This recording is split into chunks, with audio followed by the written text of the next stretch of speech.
普京想要持续施压乌克兰，但突进18公里实为拍照打卡。乌军已经反推俄军，恶补会安排在美军基地，这个下马威可硬可软，全看普京态度。真相究竟如何？我们接着往下看。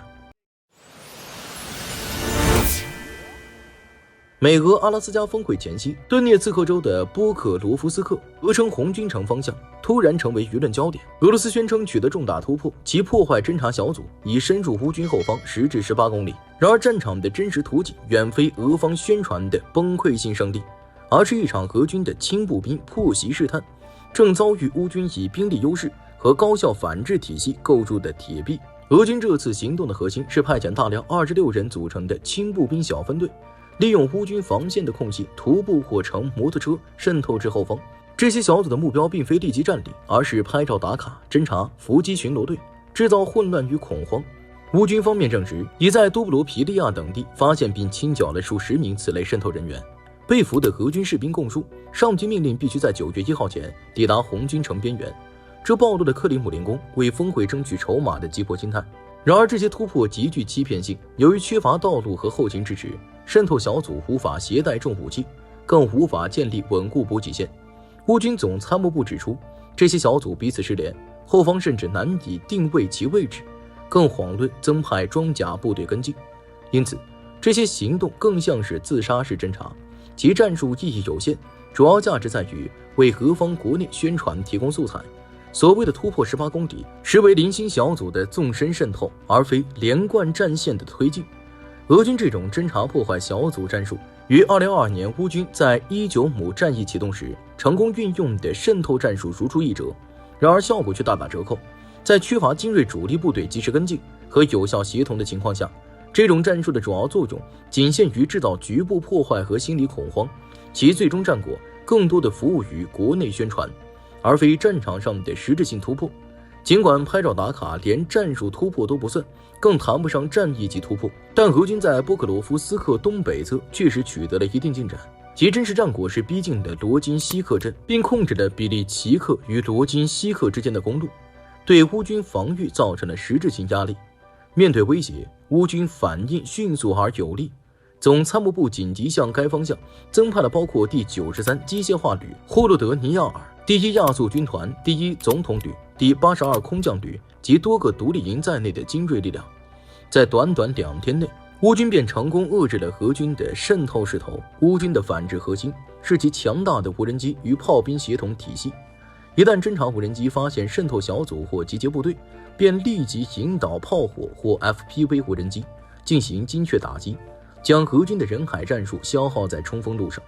除了援军，乌军本来在这里就部署有第17重型机械化旅、第14国民警卫旅、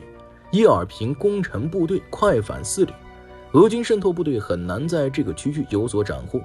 综上所述，俄军在波克罗夫斯克的突破更像是一场为峰会造势的战术秀，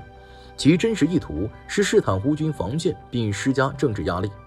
目前波克罗夫斯克方向的兵力对比对乌军相当有利，尽管俄军在该方向集结了号称11万的大军，但其主攻方向可能在顿河君士坦丁罗夫卡，那里的俄军兵力对比为3比1，火力密度2.4比1，对乌军构成更大威胁。但在 FPV 自杀式无人机数量上，乌军对俄军拥有 1.4 倍的优势，在近程火力对抗中占据上风。真正的考验或许在顿河君士坦丁罗夫卡方向，那里的大规模进攻可能才是俄军为谈判中争取筹码的真正底牌。俄军11万，乌军4万，普京已经压上了底牌，一场足以决定俄乌冲突结局、规模高达15万人的大战即将打响。关键还得看哪一方能够少犯错，能够抓住对方的漏洞。3万美军严阵以待，特朗普在阿拉斯加峰会现场给普京精心准备了一个下马威，作为他本人给俄罗斯总统的见面礼。一名白宫官员日前向美联社透露，美俄总统会晤预计将在位于阿拉斯加安克雷奇的埃尔门多夫理查森联合军事基地举行。这所基地是由美国空军的埃尔门多夫空军基地与陆军的理查森兵营在2010年合并而成的。冷战期间，该基地在监视和威胁苏联方面发挥了关键的战略作用，其主要任务是探测苏联的军事活动和任何可能的核发射。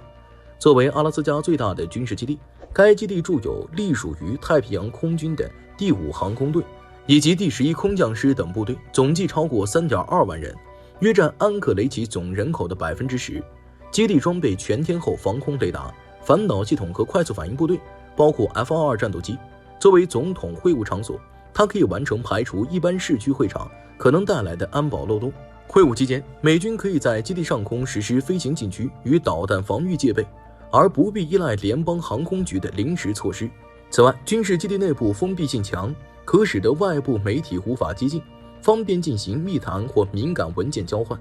尽管阿拉斯加正处于旅游旺季，举行会晤的地点选择受限，但把会晤地点定在军事基地里，还是能看出来特朗普政府一些特别心思的。选在军事基地谈，向俄罗斯展示美国在北极与太平洋方向的军事存在，毫无疑问是为了对普京展现强硬的一面，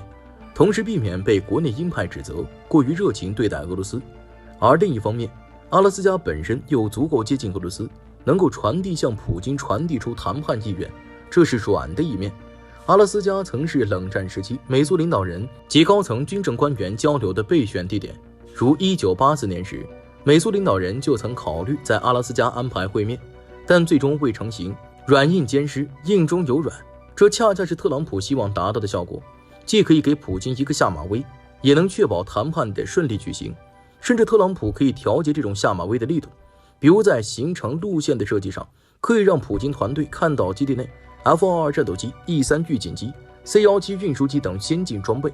这种视觉冲击本身就是一种无声的军事实力展示。进一步的话，可以考虑从500公里外的阿尔森空军基地把 F-35战斗机调过来作为背景布景，以强化军力展示的效果。这种军力的展示其实就是为了让普京意识到，如果俄罗斯不愿达成某种限制或合作协议，那么你将面对来自美国的持久军事压力。可以将其理解成一次带着剑去喝茶的外交，剑放在桌上，你能看到也知道它很锋利，但主人在笑着递给你茶杯，暗示咱们可以喝茶，但别让我拔剑。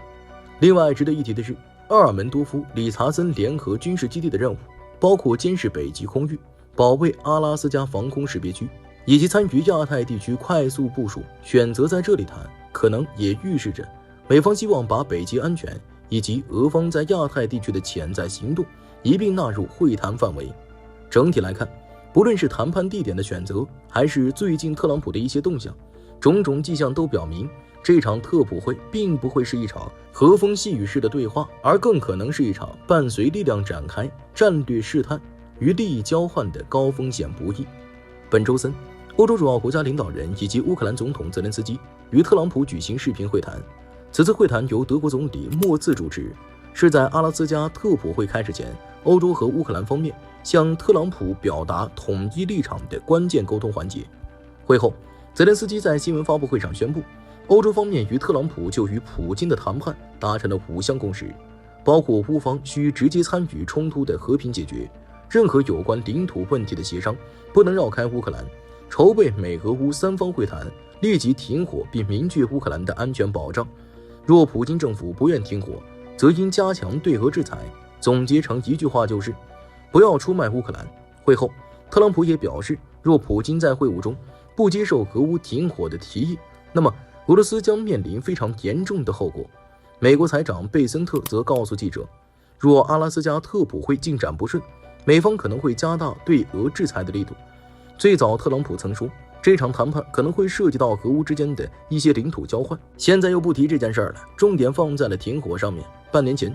普京还能像过去那样轻松拿捏特朗普，自己说什么，特朗普基本上就能信什么。但情况有所不同，特朗普的耐心已经丧失了大半，加上欧洲和乌克兰持续的游说，普京已经没那么容易掌控局势了。看他在阿拉斯加的表现吧。好了，今天就到这儿吧，我是大兵，我们下期节目再见。